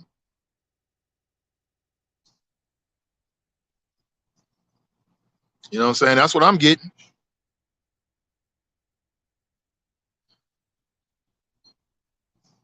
I see young entrepreneurs. That's what I see. That's what I saw. I didn't see no problems. You know, maybe, and I'm glad the good people are trying to work with them. And from what I'm hearing, they see them the same way. They're not a problem. They just got a market and a business, and maybe they need to find another place for it. But again, no place is better than right there because you got all the traffic going back and forth. If you're wondering where I'm at, I'm in beautiful Chicago on the Riverwalk. I'm gonna take you over there so you can see the lake in just a second. Mika writes, going forward, I'm gonna keep a few dollars in my car to support these kids. They're trying to make money and they not out here breaking in houses and cars. They need our support, period. Exactly, Mika. I'm sorry, Mika. Exactly. Exactly, Mika. Exactly. Throw them kids a little bit of money. Like I said, I'm a water snob. I only drink certain type of water unless I just have to do it. And it's not about the water. It's really about the bottle. You know, I don't want those chemicals that leach into those cheap ass bottles. That's just me. Now, when push comes to shove, I'm gonna drink whatever water I got to.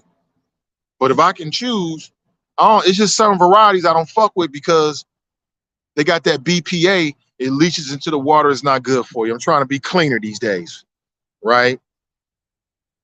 But I'll make a donation. I'll make a donation. You keep the water, man. You know it's hot out here. You don't have to drink up your profits now. You know what I'm saying? That's just me. Bottom line, you're not going to have your kids out there selling anything like that. So if you won't have your kids out there, why encourage it or be okay with somebody else's kids out there? Oh, Shantae, okay. But your name is not Shantae, brother. What's your name? I can't remember. I don't know if that's true or not, Shantae. It's not really true or not. And so let's take my kids for example. Via the hard work of me and my wife, and I already know the privilege that we have, my kids have. I tell them all the time, you privileged, you spoiled because of me and your mama. Okay. So let me just blow this out the water real quick, Shantae. And I appreciate you, brother. But what's your real name? It's not Shantae. It's something else.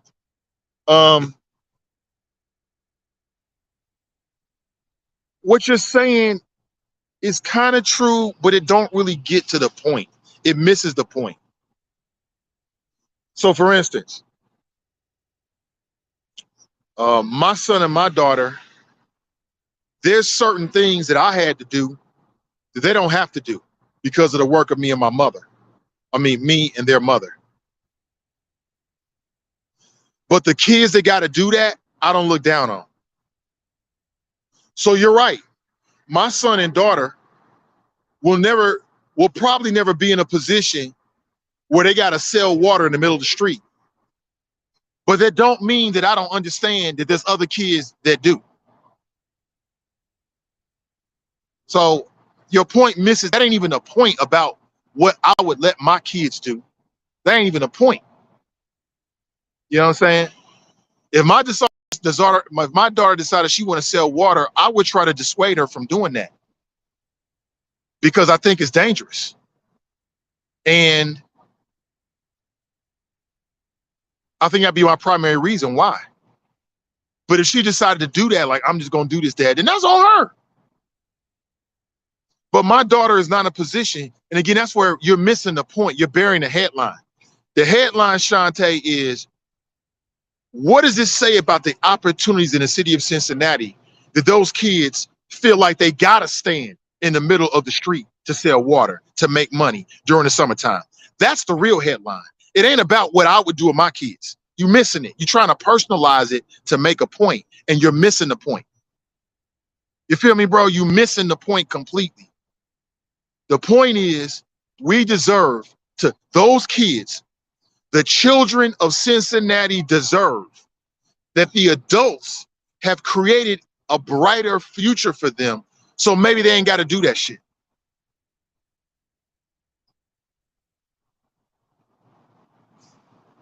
That's the real point. And even though my kids may not have to do that, I can still see how somebody else's baby should be allowed to do that and be supported in what they're doing. And I'm not going to criminalize it. You the same person that called in yesterday talking about it's just like selling O's on the block. It's nothing like selling O's on the block. So no, brother, you're missing the point. The point is not what I would do with my kids. It's about what we need to be doing for all the kids, because we got our children. I'm not asking you or anybody else to come take care of my kids because we got our children. We got them. So you're missing the point. The point is, what does this say about that community? Because you know those kids was walking. They probably live in walking distance. What does it say about that particular community in terms of the opportunities? What does it say about the job opportunities that may be available in that community? That those kids would rather work selling water. And again, I think they smart, quite honestly, because who the fuck want to have a boss? Who wants to have a boss?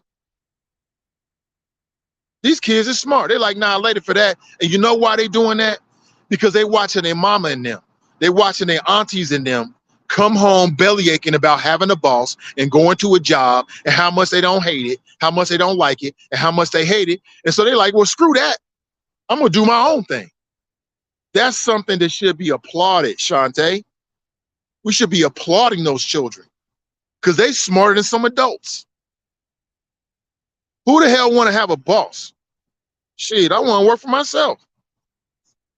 Dale writes, is no different than cutting grass and shoveling snow, right?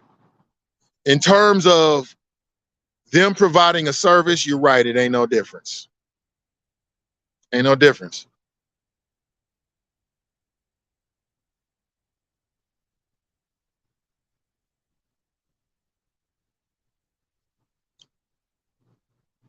I don't I don't like I don't have a problem with the term hustling, grinding. It's all the same to me. It's like you're doing something, you're trying to build something for yourself. Nothing wrong with that.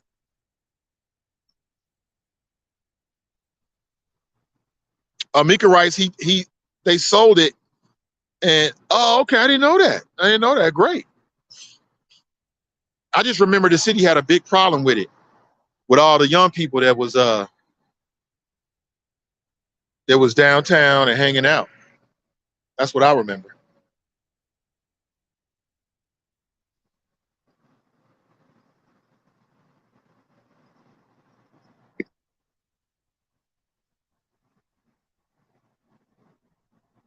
Iris writes, and if they aren't doing what they should do, please check and love them. May Jones, the best water is the water from the Dollar Tree. Is that right? Says the Iris writes, vendor's license is coming. Okay, get them a vendor's license. I'm Shantae. That's just a picture of me and my man. Oh, okay. I hate seeing MF say and type shit like I'll buy all their water and all they need to. Makes me bubble because they don't get it. Why do we have the audacity to be so stringent and judgmental with teens? So teens did not get a vendor's license. I know all kinds of white kids selling things without vendor's license. They interview them on the news like they are all entrepreneurs. Some of y'all make the bar higher for black youth because of bias and optics. Mm-hmm. Well, all I know is this. If the water boys of Reading Road got to get a vendor's license, then gosh darn it, anytime I see kids out there selling anything, fundraising, they better have a vendor's license then. You know what I'm saying? It should be the same for everybody. It should be the same for everybody.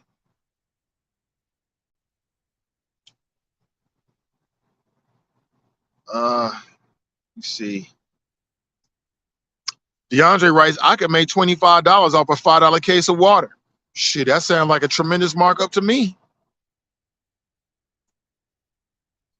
Selling a product and providing a service are two different things. Cash writes facts names because as an entrepreneur, I encourage my kids to figure out what they want to do so I can help them get it started now. They want to work for someone, I'd rather it be me so they can get the position and pay and value they deserve. Ray writes, vendor license, $25. Transient vendor license, $25. Eric writes, it has nothing to do with a vendor's license. It's the danger posed by them coming into the busy intersection to do the exchange. Okay. I mean, yeah, there's some inherent danger in that. You're right about it. Yeah, there sure is. But most people didn't think about that danger until this situation came up. You know what I'm saying? Daryl writes, look, they offering a product and meeting the demand. What's the issue? Nothing. I don't see an issue. Sean writes, good morning. Good morning, King Nate and the Mighty Choppers. Good morning to you. I will buy from a team water or Gatorade with the quickness. I do it all the time. Oh, absolutely. Absolutely. I'm in beautiful Chicago. Folks in the chat wondering where I might be. Let's walk a little bit more, shall we? What time is it? Oh shit, we almost coming up on the end of the show. Check this out. This is the River Walk in downtown Chicago.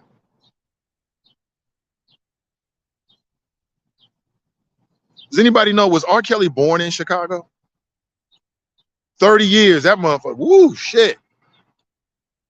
30 years? Damn. I don't know, bro. I don't know. Like, did I believe every allegation against R. Kelly? No, because in these situations, it seems like there's always some people that's trying to pull a con game, trying to get paid. But where there's smoke, there's fire. And like I said, you got a lot of entertainers, and nobody. Kev on the cell calling me. Kev, I ain't taking no phone calls, man. I'm on my phone right now. That would shut down the stream. You got a lot of entertainers out there that sell and deal with the more adult side of the entertainment business, and you don't hear nobody accusing them. I mean, Jamie Foxx had a big ass song called "Blame It on the Alcohol." Ain't nobody accusing Jamie Foxx of doing nothing. So, they just have to get this black man. I mean, we do know that black people and black men in particular have been targeted. We know that. Successful black men targeted. We know that. But that don't mean that every black dude that catch a case was the victim of some kind of plot. Some of these dudes do it to themselves. They do it straight to themselves. Check this out.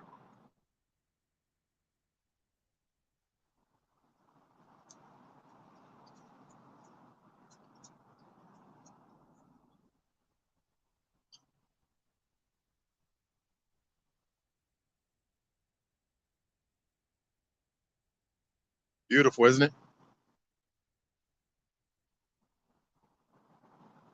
Absolutely beautiful. Let me see if I can get me a little spot right here. Yeah, I think I can. Yeah, buddy. We in. We are in. Can you see me? We in. We are in.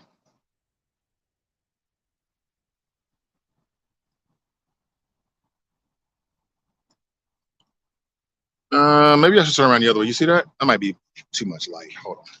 Let's try it this way then. There it is. I think that's much better. Yeah. Yeah, it's real. That is real. Check that out. I think that's a lot better. Go to the. I'm on the Riverwalk, Sean. I'm on the Riverwalk right now. Nate, make sure you take the fam to the Disabled Museum to celebrate and honor the founder of Chicago. Good morning, back from the land of my ancestors, recharge and ready. I work for an employer and do the entrepreneur thing. Just hustle to get the bag, then pass it. Let's go. Let's go. Let's go. Yeah, I'm thinking of a master plan. Thinking of a master plan. And something I think could be real exciting and lucrative, quite honestly. Very exciting, but I'll talk about that when it's time to talk about it.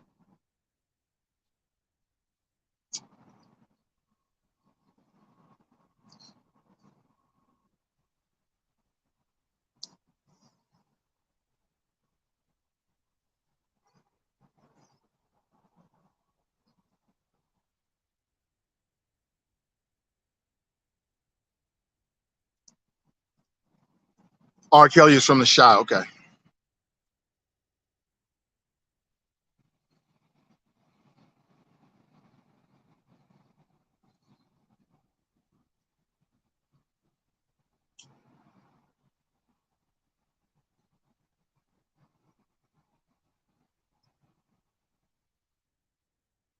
Ray writes, I better not see little Susie on the side of the road selling lemonade because I'm asking where the vendor license, ma'am. Let's see how that goes. Right. Nat writes, he's 55. I believe he'll get out around 85. Yeah, R. Kelly is he's done. He done. I did read that he had funneled $5 million. He sold some of the rights to some of his music. Again, desperate people do desperate things. Right before he went on trial, he sold the rights to some of his music. And we know one thing about R. Kelly, that musically he was gifted, prolific singer, musician, producer, composer, prolific, superlative. And I read that he funneled the money to one of his business partners, about $5 million, they say. And so the prosecutors was trying to get the judge to take that into consideration. I think he got a fine of like $150,000. The prosecutors wanted to fine him more because they're like, man, he got $5 million somewhere. I wonder how much of that $5 million R. Kelly's really gonna see. Because you in the federal penitentiary right now, bro. How you gonna regulate and control what your partner do? That's a lot of trust. Like, who would you trust to hold $5 million while you went to prison? I don't think there's anybody you could trust with that kind of money. Very few people. I think outside of a spouse, and in some cases, you can't even trust your spouse with $5 million while you go sit down for 30 years. And what's the arrangement? They're gonna put money in your books for a lifetime, and then what they get a chance to do with the money? You ain't no mafia boss. How you gonna try to control somebody and you sitting in prison? I wouldn't be surprised if we hear within a year or two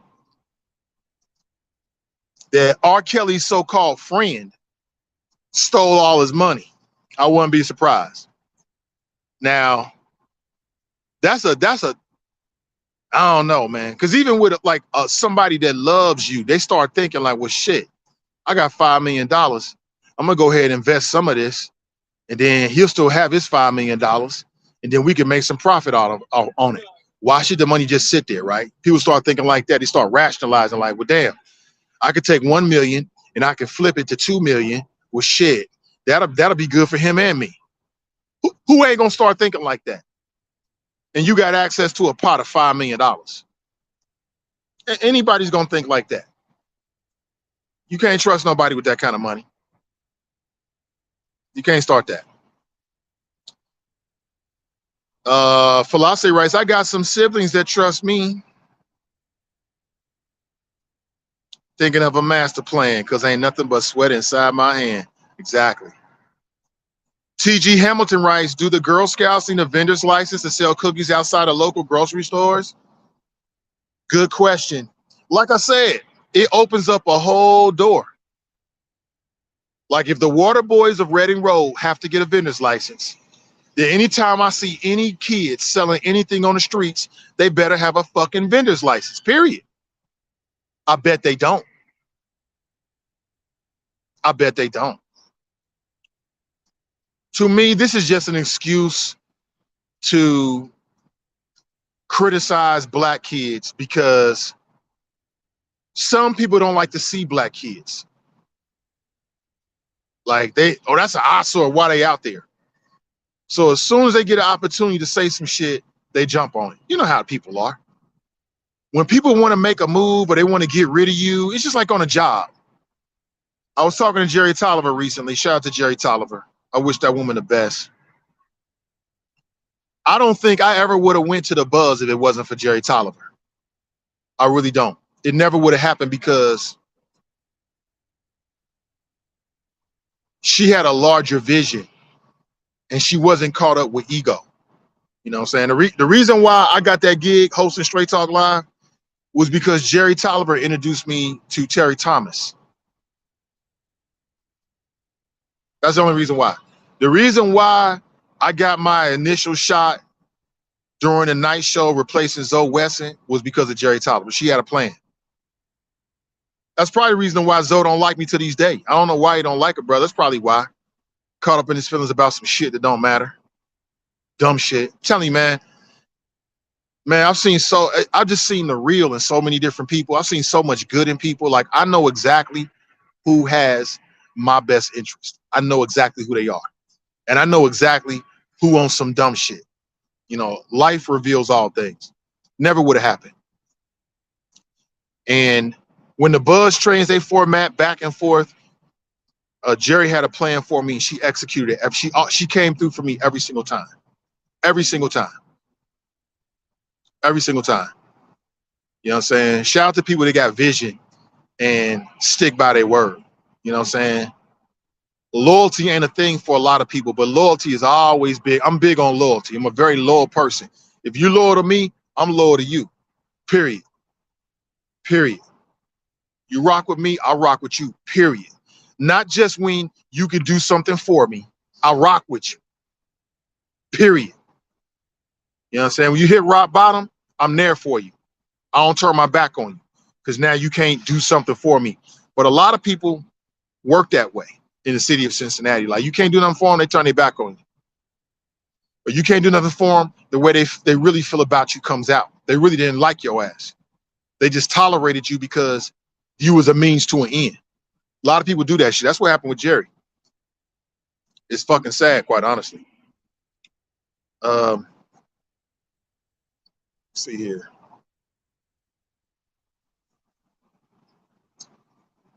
Sean writes, that's why it's good to surround yourself with visionaries and progressive-minded people. Iron sharpens iron. Oh, absolutely. Oh, absolutely, man. Absolutely.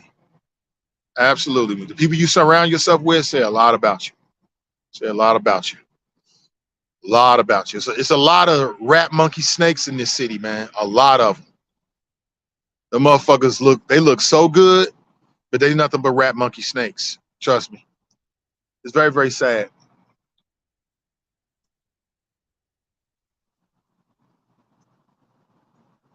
Commissioner, please understand our children are coming from all over to sell water. Poverty is real. Homelessness is real. We are able to work with 14 young folks, but there are many others. Absolutely. Yeah, I'm not gonna flex on Zoe like that. I'm not gonna say he was a weirdo. That's your opinion. Welcome to it. I'm not saying that. But I'm just gonna leave it like that. I'm not gonna be ad hominem about anybody. Let me see.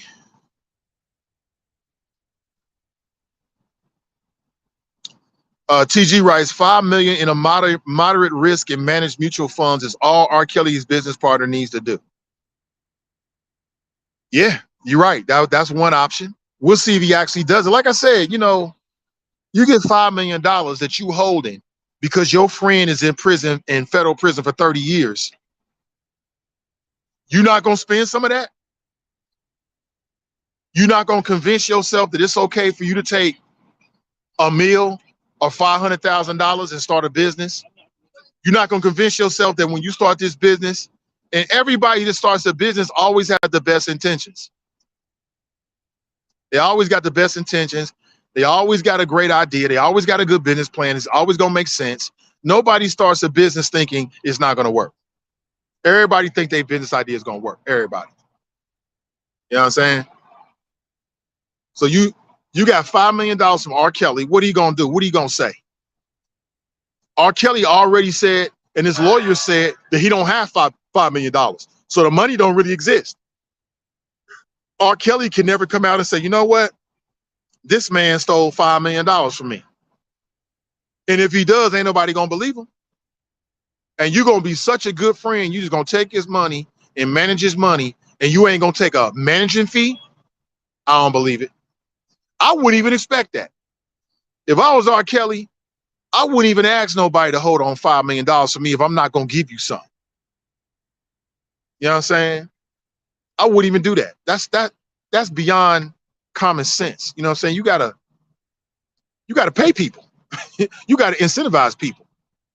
So I'm supposed to just hold and manage your $5 million. I don't get a manager fee. I don't get them nothing. I ain't doing that shit. I'm not even gonna tell you that lie. Now I'll hold on to this $5 million for you, but I'm gonna take 500,000 because I got a business idea, and then I'm gonna make you a partner in it. That's what I will do. To me, that's fair. Because the government, you lied to the government and said you don't even have $5 million. So I'm doing you a favor. And I'm gonna make sure your commissary always got what it need. And I'm gonna take care of your peoples while they out here because you can't do it. 500,000. I think that's fair. And you got to understand human nature. If you don't give somebody something, they're gonna take it anyway. They might take all of it. That's just me. I'll be very surprised if that turns out any other way. Let me see here.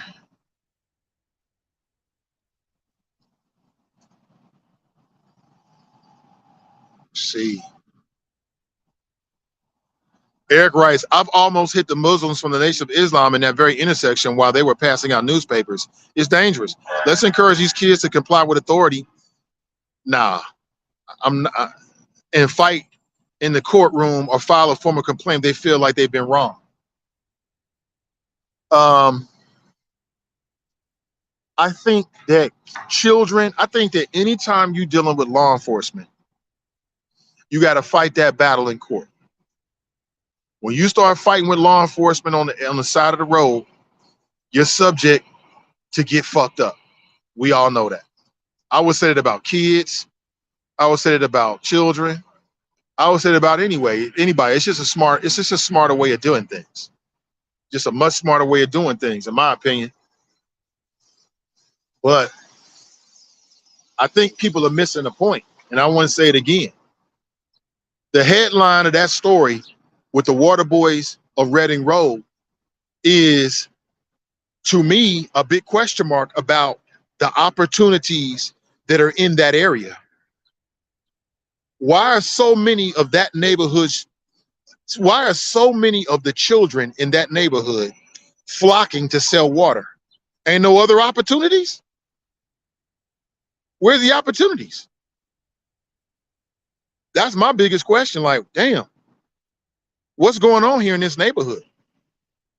I ain't worried about their mama and their father, because that's some old paternalistic racist shit. I'm not worried about their mother and their father. I'm not wondering why their mama ain't out here, because like I said, Medium Buddha got a summer job. I don't go sit on her job on her hand. She go take her job. When I had a summer job, my mother never came to my summer job. She picked me up and dropped me off from time to time, depending on what one of my jobs I remember, because I didn't have a car. But she wasn't sitting there holding my hand. I went and did my business. My mother had to work. These people out here like, well, where the mothers and fathers at? They at fucking work. Where you at? They at work. That's where they at. That's where they at. Period. During a day like that, they at work. And I refuse to believe that there's a lot of people in this audience that think favorably about Medium Buddha. You think favorably about my family, but you don't care more about my family than I do. And I don't care more about your family than you do. I care. So what makes you think that you care more about those children than their mama and daddy do? Come on, man. The elitism. You don't care more about those kids than their mother and father do? Those are their parents. Those are the parents of those children. They care about their kids too.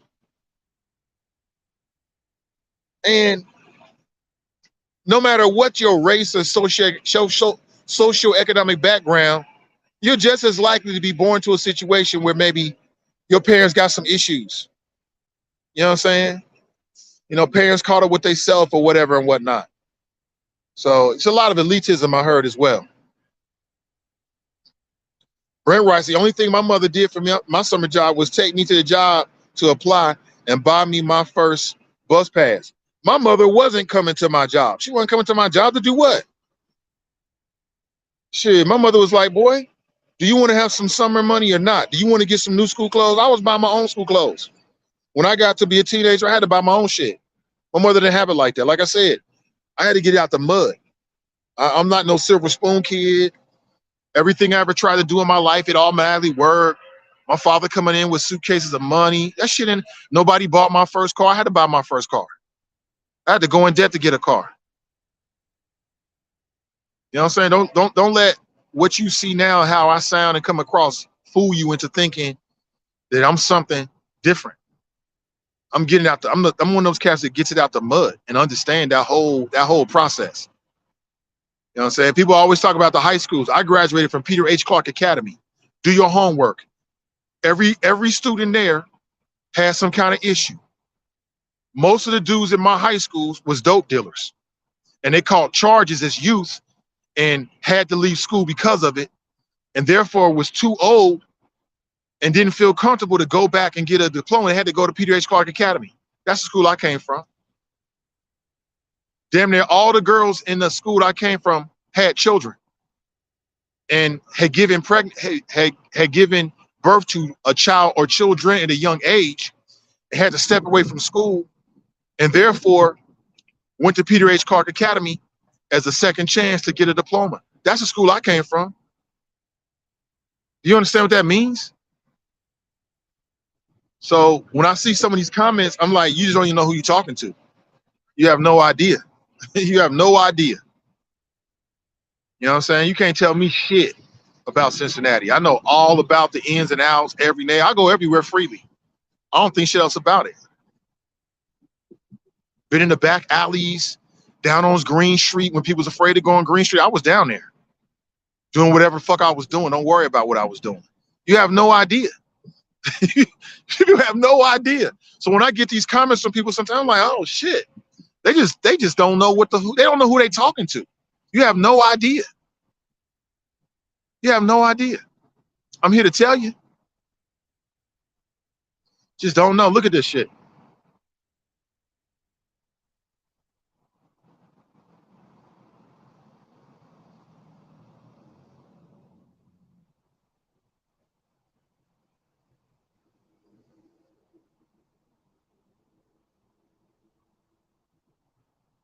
That shit is called the Riverwalk here in beautiful Chicago, Illinois. Yeah. You go look it up. Peter H. Clark Academy. Shirley Hamler, who's still around. Shout out to Shirley Hamler, was the principal. And I had to go get it. My mother was like, look, this is your chance to get yourself a diploma, or else you're gonna have to get a GED. I want to get a diploma. I just took it and ran with it. Went to UC, ran with it. You know what I'm saying? You got to run with your opportunities sometimes. That's it. Don't let the superlative flows get it twisted. Nate, is there an excessive force lawsuit coming from the parents of the water boys? I don't know. I don't know. Brandy writes, good morning. Hey, good to see you, Brandy, on YouTube. Good to see you. Nat writes, Green Street had that gas back in the day. They did. They did. Absolutely. TG writes, schools out, summer camps full up and fast can be cost prohibitive. Their parents may think that selling water is a good use of children's free time. Right. You know how much fucking money it costs to send your kid to summer camp? We got our kid in summer camp right now. That shit hitting. We feel that. I'm feeling that. And man, y'all just don't know. Not everybody can afford to give their kids in a summer camp. The free camps, them free camps is fill up in January, February. If you ain't got your kid in a free camp by January, February, you are done. In fact, in some cases, the waiting list is before that. Summer camp for working families is at a premium. It's a premium. I used to run a free summer camp. I already knew. I knew we was doing a real service for working families, for parents in general, you know, to provide a safe, enriching place for their kids. And that's exactly what I did. My camp was superlative. It was nationally recognized because that's what I do, especially for our babies. Kids are safe physically, spiritually, and emotionally. Checking mofos on a regular about our kids, about other people's kids. That's what I did. And we'll do it again. It's all about the babies. But I already knew, you know, because I'm a working parent. Me and the wifey working parents. We got to work to eat. To pay for this fucking cell phone, I got to work for that shit. Ain't nobody giving me shit. Nothing. And I ain't asking for, I'm going to get mine. I'm going to go get it. Watch. Keep watching. I'm going to go get mine. That's that hustler mentality. I don't want to be given nothing.